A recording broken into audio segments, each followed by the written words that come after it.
Hello guys, welcome back to Jlab. For today's video, we're going to show you or discuss with you how to fix Jlab Go Air Sport not charging.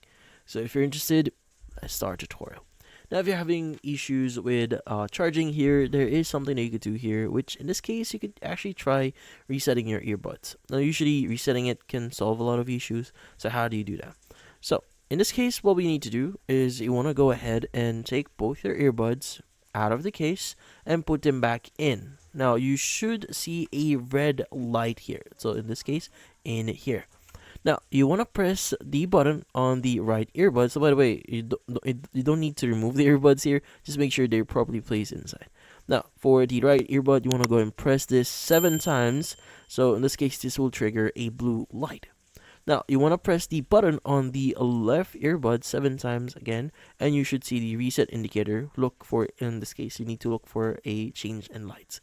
Now, once you see the lights change, close the case, so the actual case here, and basically check if the earbuds are charging. Now, try using different charging port or cable if the issue persists, and you could also clean the charging contact, so in this case, this one.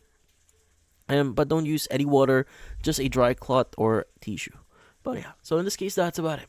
Hopefully this video was able to help you like and subscribe to Jlab. Thank you for watching.